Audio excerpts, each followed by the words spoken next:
Slováci zasahovali proti extremismu a zadrželi i člena kapely Horký že slíže. A tady normálně jsem dostal pocit, že ten bubeník kapely Horký že slíže musel někde hajlovat nějakým koncertu Ortea, nebo já nevím, co musel dělat.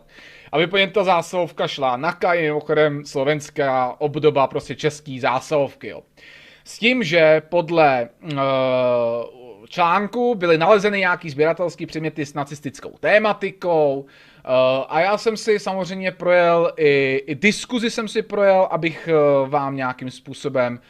vás nějakým způsobem připravil. A v té diskuzi bylo například, no jo, na Slovensku je to hned, stačí mít ve skříni kabát po dědovi, anebo kdy bude zátah v sídle komunistů, protože i komunismus je ideologie, která porušuje základní lidská práva. No ale protože jsem vám říkal, že slovenskou scénu nesleduji tak podrobně, jak byste si možná přáli, jelikož protože prostě liptardí chování všude ve světě je tak šílený, že Slovensko na to vypadá ještě, že ty problémy nemá tak vážný, ale možná se mýlim. A proto jsem si do diskuze dnes pozval i dalšího hosta, to je Lívia Garčalová, podle vlastních slov vyléčená liberálka, která se nyní hrdě hlásí k nacionalismu. A političtí oponenti na Kulturu Blog, kde figuruje, neváhají použít hodnocení jako náckové a podobně. Takže v našem vysílání vítám Lívii. Lívie, slyšíme se? Ano, zdravím. Dobrý večer, takže dáme si nějaké otázky k té NACE. Takže NAKA spolu s Českou národní centrálou proti organizovanému zločinu zasahovala na několika místech i v České republice a mimo jiné zadržela i bubeníka skupiny Horký že slíže, protože měl mít nepřímý podíl na pronajmutí studia problematické kapele Krátký proces. O tom můžeš taky něco říct, ale mě taky zajímá, že NAKA zasahovala i v souvislosti s tvojí osobou. Můžeš nám potom i popsat tvoje zkušenosti s bojem NAKA slovenské zásahovky proti extrémismu? No ja už to beriem tak trošku s nadhľadom aj my všetci na Slovensku, pretože sme zvyknutí na to, že pravidelne sa takéto zásahy robia. Aj v minulosti, ono je to možno tak každé 2 mesiace si NAKA vymyslí nejaké prepojenia, ako si aj správne hovoril, že nepriame súvislosti a na základe toho prídu o 7, o 6 ráno ku vám domov, vtrhnú vám a kvôli vašim názorom vám prehľadávajú celý byt. A mne o tomto dnešnom prípade napísal napríklad môj priateľ, inak ja som to veľmi nesledovala, pretože sme prišli teraz z dovolenky po týždni, takže som nebola v obraze úplne, on mi napísal a ja už som iba reagovala na to, že či si mám ísť umyť vlasy, že ich už mám čakať. Ja som vždy pripravená na to, že môžu prísť kedykoľvek a obzvlášť oni chodia tak veľmi radi ráno, aby vás zobudili, aby vás vystrašili. Poznám aj ľudí, ku ktorým prišli takto a je to naozaj dosť nepríjemné. Je to jednoducho gestapo, ktoré ide po vás len kvôli vašim názorom a je to podľa mňa neuveriteľne odporné, pretože sama s tým mám skúsenosti, ako si správne hovoril. A ja som dovtedy tomu neverila, že naozaj už dnes každý môže byť stíhaný za svoj názor, kým sa to samozrejme nestalo mne.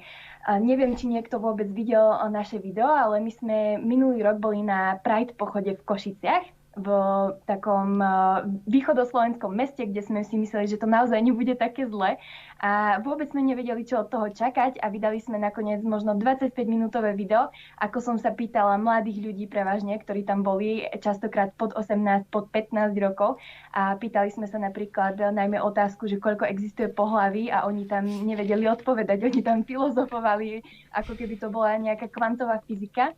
No a my sme vydali toto video, ktoré sa stalo virálom a bolo naozaj dosť kontroverzné, pretože sme asi ako prví tu na tejto československej scéne išli naozaj do toho davu medzi tú pometenú mládež a pýtali sme sa, konfrontovali sme ich, nebolo to vôbec útočné, my sme im dávali priestor.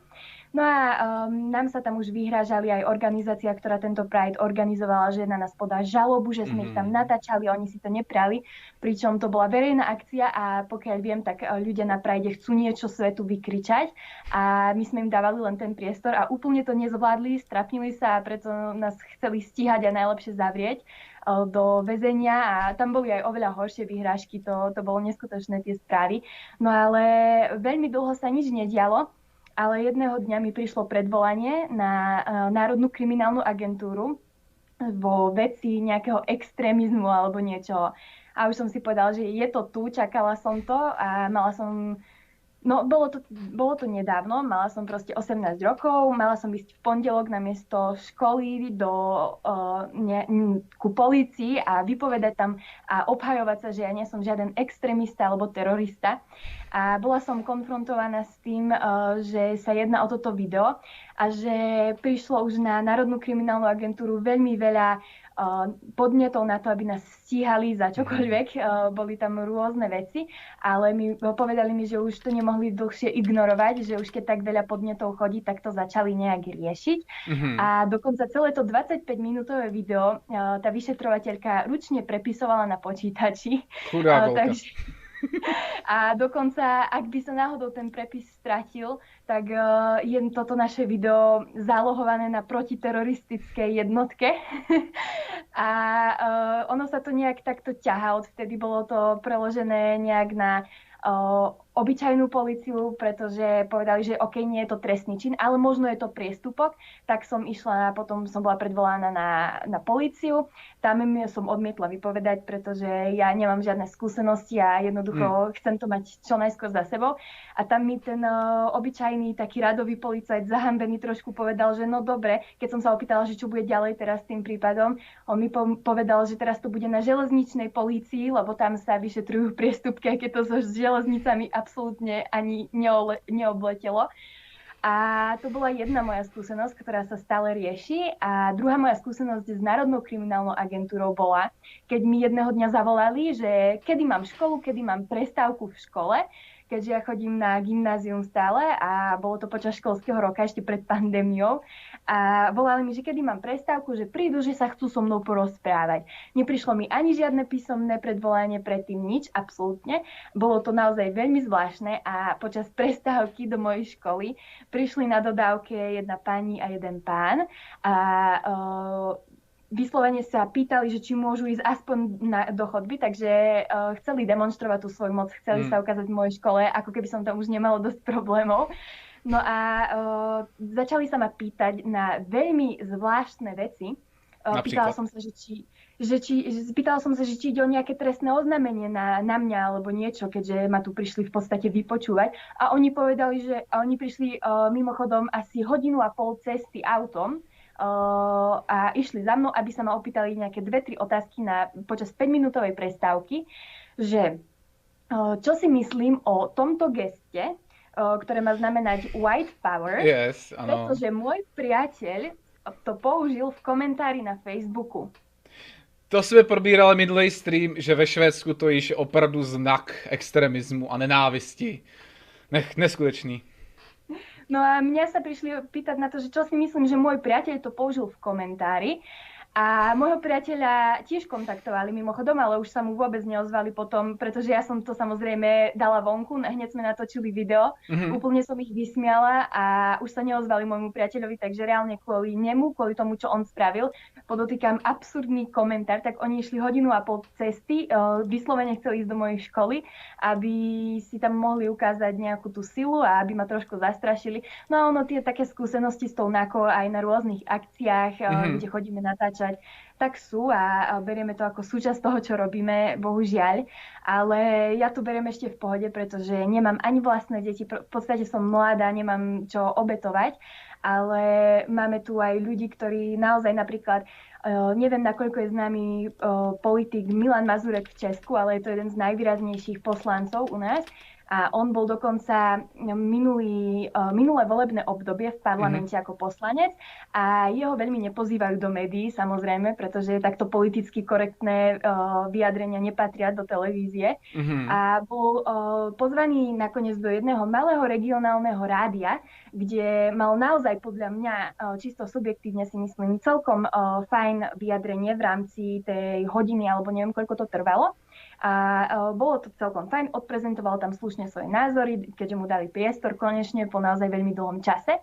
A vyjadril sa aj ku našej cigánskej menšine, že istá časť z cigánskej menšiny, ktorá je asociálna, vyciciava štát na sociálnych prídavkoch a tak ďalej. Čo je podľa mňa čisto objektívne pravda. No a jeden mladý prokurátor, ktorý má tiež možno nejakých 25 rokov a volá sa Tomáš Honz a on je za drvivou väčšinou týchto trestných stíhaní kvôli názoru, tak on podal podnet na jeho stíhanie a kvôli tomuto vyjadreniu bol odsúdený. Mal si odsedieť niekoľko mesiacov alebo zaplatiť pokutu niekoľko tisíc eur a prišiel o mandát poslanca. A teraz išiel kandidovať z posledného miesta. Ľudia ho samozrejme prekrúžkovali, pretože mal pravdu a každý to videl, že tento poslanec bol odsúdený za to, čo si myslí drvivá väčšina ľudí, ktorá žije možno mimo Bratislavy v reálnom svete. Ale stále je to Milan Mazurek, on je mladý. Čo sa týka NAKY, máme tu aj napríklad, len nedávno sa stalo, že pána vysokoškolského pedagóga, docenta Dudáša, tiež mu vtrhla ráno do jeho domu Národná kriminálna agentúra a prehrabávala mu celý byt, celý dom. A bolo to kvôli tomu, pretože on napísal vo svojich 74 rokoch otvorený list riaditeľovi Múzea holokaustu. A ten sa mu na to začal vyhrážať, že on to povie židovskej obci a takéto veci. A kvôli tomu otvorenému listu mu prišli 74-ročnému pánovi vysokoškolskému pedagógovi domov. No takýchto príbehov my máme na Slovensku veľmi veľa a vôbec sa nečudujem, že opäť tu máme ďalší prípad a čakám, kedy zaklopú mne na dvere, respektíve vtrhnú do nich. Zajímavý. Takže NAKA je takovej spolek utlačovatelů nějakých názorů, mi to až přijde. S tím, že tady mám ještě další věc, na to se mě tady diváci ptali několikrát, na trapasy současných vysokých politiků na Slovensku. Jak jsem říkal, protože on z toho zahraničí třeba v USA, z Black Lives Matter, v Evropě a takhle děje tolik, že jsem fakt úplně neměl jako ten čas jako prozkoumat prostě tu situaci na Slovensku podrobněji. Něco jsem slyšel v rádiu, každopádně bys nám mohla třeba popsat, kdo a jaké problémy má například s diplomkama z těch vysokých politiků na Slovensku. No, keby som mala začať menovať už len tých, o ktorých vieme, tak by sme tu boli naozaj dlho. Ono je to už celkom únavná téma, pretože my sme mali, pozerala som si, čo je február po česky, kvôli tomuto špeciálne, pretože na konci února sme mali voľby. A ešte predošla vláda, ešte v nej mal vtedajší predseda parlamentu problém s rigoróznou prácou. To je náš povestný Andrej Danko, ktorý je známy tým, že nevie povedať súvislé dve vety. A bolo to naozaj veľmi zaražajúce, že tento človek sa udržal na tomto poste, aj keď sa ukázalo, že je to plagiátor. No a vtedajšia opozícia, už terajší premiér, do neho búšili, mali veľké, tvrdé, silné vyjadrenia o tom, ako by mal okamžite odstúpiť a mal by sa hanbiť. No a teraz krátko po voľbách sa už objavili problémy. Čo si pamätám, no minimálne náš premiér Matovič už stihol byť aj odvolávaný, kde ukázal svoje maximálne pokrytectvo, pretože on napríklad vždy trval na tom, aby keď je odvolávaný člen vlády, tak nech ten člen vlády je v tom parlamente prítomný pri tom odvolávaní a nech si vypočuje, čo mu vytýka opozícia a tak ďalej. A on tam vtedy nebol.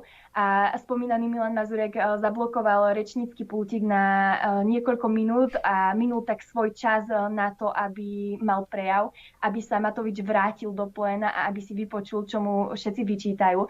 A ono to bolo celé také zvláštne, pretože peniaze sú silné lepidlo a táto vláda má naozaj len niekoľko mesiacov a akože aj myslím si, že väčšine ľudí bolo jasné, že nikto neodstúpi, nikto nebude odvolaný a je to len taká šaškáreň.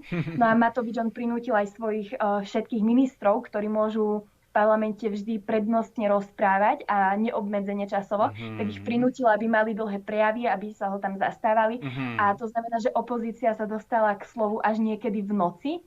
A nedostalo sa to tým pádom ani v ten deň do správ, bolo to také celé zvláštne a každopádne nakoniec nebol odvolaný, čo sme všetci čakali, ale takisto potom mal problém za týchto pár mesiacov, čo má táto vláda, mal problém aj, tuto mám napísané, pretože je to naozaj zoznam, Kollár, súčasný predseda parlamentu, to je znovu taký ten povestný človek, ktorý má s 13 ženami, tuším, deti a no máme to tu také pestré na Slovensku a on On sa vyjadril, že proste on vie, že on flakal tú školu, ale on už mal veľký biznis popri tom a tak. Matovič, Matovič To je omluva dostatečná samozřejmě, jistě. No ono to na Slovensku ani nie je o tom, že my obvinujeme tých politikov z toho, že sú plagiátori alebo že majú problémy s diplomovkami, ale oni to priznávajú. Matovič napríklad, náš premiér povedal, že áno, on sa priznáva, on tiež už mal vtedy nejaký biznis a dal to napísať svojej kamarátke a on si to potom neskontroloval. A Aha. je to jeho chyba, že si to neskontroloval. To si měl zkontrolovat samozřejmě. Ono to Ach svedčí jo. aj asi o úrovni školstva na Slovensku. Aj to môže byť dôvod, prečo veľa slovenských študentov chodí študovať do Česka. A aby sme to tak ukončili v tej vláde, tak ešte taký známy problém s diplomovkou mal aj súčasný minister školstva. Ministr školství, to je ironie. Ale ten je v tom naozaj najmenej vinný, pretože on si splagiátoroval iba svoju bakalárku, ktorú v podstate do diplomovky opísal. A máme to tu takéto pestré, ono v podstate to už veľmi nikto nerieši, pretože všetci poznáme tú úroveň vysokých škôl na Slovensku a že keď sa chce človek dostať k titulu a má pár stovák alebo 1000 eur vo vačku, tak sa k ním dostane. A myslím si, že tu máme väčšie problémy a už len väčší problém je to, ako sa vyjadruje na sociálnych sieťach ten náš premiér a že dokázal uraziť za tých pár mesiacov úplne každého občana. Zkus uvíct jeden příklad těch urážek na těch sociálních sítích. Nějaký jeden extrém, schválně, pana Matoviče. No on tak veľmi rád a úplne bez okolkov nazýva svojich neprajníkov múdrosráči. A častokrát ich tak oslovuje. Začína svoje statusy s tým, že múdrosráči mi zase budú vyčítať toto a toto. A on celkovo na tých sociálnych sieťach pôsobí tak, že neveríte tomu, že to je premiér.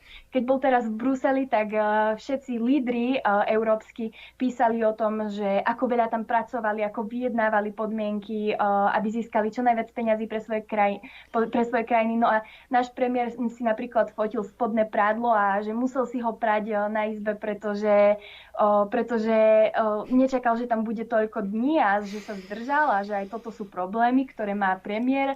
No a je to úplne trápne a už všetci sa na ňom smejú a hlavne zalamujú rukami, že čo on vytreli, pretože on neovláda napríklad žiaden cudzí jazyk.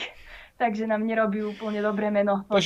Takže borec, to máte, my máme v Praze jednoho takového starostu, který by všechny věšel, stavil by je ke zdi, střílel, prostě na ně mluví, nadává do košťa, tak ten by se možná mohl stát českým premiérem a byli bychom na tom vlastně stejně.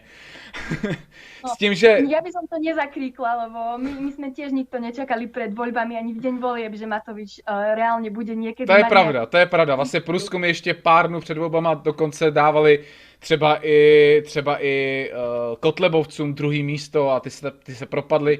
Takže to ten Maťovič třeba aspoň z toho marketingového hlediska zvládl líp, než všichni čekali. Ale když jsme u toho propojení jako České a Slovenské republiky v úvozovkách, tak česká vláda, teďkom je to pár týdnů zpátky, tak nenápadně vytáhla a pak o to ještě nenápadněji stáhla projednávání ratifikace Istanbulské úmluvy. Jo. A teď mě zajímalo, jak se k této úmluvě staví slovenské diskuze a jak se k tomu staví vláda, potažmo politická scéna. Tady si myslím, že bude odpověď zajímavá, protože ohledně genderových věcí vím, že jednotlivé strany ve slovenské vládě se hodně rozcházejí. Tak jak to tam je? No, na Slovensku sa to tiež táto téma tak občas vyťahne, občas sa dá do úzadia. Najviac sa vyťahovala tesne pred voľbami, kedy len pár dní pred voľbami chcela ešte vtedajšia vláda ukázať, keďže, ako si hovoril správne, že napríklad Kotlebovcom ukazovali vysoké percentá, to znamená, že voliči boli prevažne konzervatívni na Slovensku a tak chceli ukázať tú svoju konzervatívnosť. A aj SNS, Kotlebová strana, bola veľmi aktívna v boji proti Istanbulskému dohovoru, tak chcela ukázať vláda, že ona je takisto proti a Slovensko je podpísané pod Istanbulským dohovorom, ale ešte to neratifikovalo a v parlamente to vtedy chceli odmietnúť. A naša síce liberálna prezidentka a veľmi neochotná v tejto veci, ale zaviazala sa, že bude naslúchať parlamentu a jeho rozhodnutiu. Takže to znamená, že keď ho bude chcieť parlament ratifikovať, tak ona ho s radosťou ratifikuje a keď ho odmietne, tak ho odmietne. No a parlament ho odmietol a naša pani prezidentka, ona Ja sa ospravedlňujem dopredu, pretože ja nemám nejaké právne vzdelanie, takže tieto termíny mi možno občas utečú, ale ona napísala list Rade Európy s Mhm. tým, že Slovensko nechce byť súčasťou Istanbulského dohovoru, nechce ho ratifikovať. A všetci si mysleli, že tým sme vyhrali, lenže to je oveľa komplikovanejší legislatívny proces a my sme stále v Rade Európy napísaní ako tí, ktorí nemajú problém s Istanbulským dohovorom a absolútne nič Mhm. sa nevyriešilo. Aha. Rada Európy, ona povedala, že ten list od pani prezidentky vníma len ako aktualizácia o vývoji Mhm. ratifikácie tohto dohovoru na Slovensku. A odvtedy prišla pandémia, prišli diplomovky a rôzne iné kauzy a veci a odvtedy vôbec nevnímam, že by sa táto téma opäť vyťahla, tak som zvedavá, kedy sa na Slovensku vyťahne. Tak to je zajímavé, takže ona to v podstatě, když to vezmu, ona to očurala, jako úplně, když to řeknu jako neslušně, to je dobrý. Tady ještě se ptali, co ty kapely, víš něco o té kapele Krátký proces? No, ja tieto kapely inak mimochodom nejak nesledujem a Mhm. nepočúvam ich nejak veľmi aktívne, ale registrujem ich a viem, že častokrát aj rôznych spevákov odtiaľ nálepkujú rôznymi hanebnými výrazmi a rôznymi nálepkami ako extrémisti, fašisti, nacisti, popierači holokaustu a tak ďalej. Mhm. A mne je to v zásade úplne jedno. Ja to nejak do hĺbky neskúmam, že kto si naozaj čo myslí. Mne je to úplne jedno, pretože ja som taký liberál, že som za úplnú slobodu slova. A mne je to v podstate jedno, nech si myslia aj, že Zem je plochá, Mhm. ale nemyslím si, že by za to mali byť stíhaní a že na Slovensku máme naozaj väčšie problémy, oveľa viac korupcie napríklad, ktorú by rôzne špeciálne jednotky mohli riešiť. A nech si tieto kapely napríklad spievajú aj o veciach, ktoré sú naozaj spoločnosťou opovrhnutia hodné, ale je to ich vec a keď chcú byť oni označovaní a odsúdení spoločnosťou, že trepú z prostosti, Mhm. tak toto poviem explicitne, a tak, tak nech si to robia, mne to nejak nerobí problém, mne to nejak neovplyvňuje život Mhm. a nemám s tým problém, nech si každý hraje čo chce a keď budú mať fanúšikov, tak budú mať fanúšikov a keď nebudú mať, keď budú naozaj spievať o tom, o nejakých uletenostiach, tak tých fanúšikov asi mať nebudú. Tak to jo. Samozřejmě tady jde o to, že NAKA označí za extremistu kohokoliv, včetně tebe samozřejmě. Tam ale samozřejmě my čteme i v českých médiích, dokonce i o vašem kulturublogu, jejíž seš členem. Typl bych, že budeš patřit mezi ty výraznější, protože v téměř každém videu kulturblogu, který jsem viděl, si vystupovala ty osobně, takže patříš k výrazným členům kulturblogu. Tak bys možná mohla odhalit divákům, kteří neznají kulturblog ještě, proč vznikl a jaký je jeho cíl. No ono, Kultúrblok v prvom rade nie je nejaký veľký korporát, my sme reálne traja ľudia a Mhm. ja som pred kamerou, Dávid je za kamerou a ešte máme Janka, ktorý je takoutou našou, takým našim mozgom. On, Něco jako manažer, jako kdyby. No, akože my všetci sa podielame v podstate Mhm. na všetkom, ale napríklad Janko sa neúplne pohodlne cíti pred kamerou, takže tieto veci mám na starosti ja. On má zase vybavovanie rôznych vecí ohľadom e-shopu, ohľadom článkov a my sme taký komplex, my nie sme len o videách, aj keď Mhm. videá sú veľmi výraznou časťou našej práce, ale my máme v prvom rade máme náš web kulturblog.sk, kde každému odporúčam ísť a zapísať svoj mail do newsletteru, pretože my máme aj facebookové stránky, aj Instagramy, aj YouTube, ale už na každej stránke, na každej sociálnej sieti sa nám stalo, že nás vymazali, Mhm. ale máme skvelých fanúšikov, ktorí nás opäť vrátia zo dňa na deň späť a sú naozaj verní aj vďaka tomu, že odoberajú náš newsletter a vždy vedia o našich novinkách. A naša činnosť sa vyprofilovala časom tak, že my máme takéto pravidelné streamy, podobné ako ty. Ja konkrétne mám v pondelok s novinárom, s doktorom Ľubomírom Huďom a tam preberáme skôr také kultúrno-spoločenské témy. V piatok vysiela spomínaný Janko, takisto s doktorom Ľubomírom Huďom, a tam riešia skôr také politické a zahranično-politické témy. A v sobotu má u nás pravidelnú reláciu poslanec Milan Mazurek a moderuje to Janko. Takže to sú naše pravidelné relácie, ktoré sa snažíme udržiavať v pravidelnosti. Niekedy to síce nevíde, pretože máme iné povinnosti, chodíme natáčať na rôzne akcie a robíme aj iné veci a to robíme popri tom. No a takisto máme aj napríklad náš e-shop, kde máme naozaj veľmi rozmanitú ponuku kníh a to tiež odporúčam si pozrieť, pretože to nie je úplne najjednoduchšie už v dnešnej dobe si nájsť nejaké tituly. A takže u nás v e-shope to je naozaj dosť rozmanité a máme tam aj veľa kníh v češtine, takže kto má problém so slovenčinou, tak určite si nájde. A nájdete nás ale samozrejme aj na tých sociálnych sieťach. Na Facebooku sa voláme momentálne portál Kultúrblog, ale máme aj také záložné stránky. Ja mám napríklad Lívia osobný blog, Dávid má Dávid osobný blog a takisto najaktívnejšia som asi na Instagrame a zdieľam tam najviac svojho osobného života, ktorý sa nie vždy týka týchto kultúrnych vojen, pretože to by sa človek zbláznil. A no tam to jo, to máš rek, no. Ako Lívia, podstržník Kultúrblog, takže aj tam ma môžete nájsť. Takže já ti děkuju za to, že jsi se účastnila tady toho streamu. Vy, lidi, kteří jste tedy sledovali, tak jsem vám zadával ty názvy, odkazy na Facebook, odkazy na jejich webové stránky.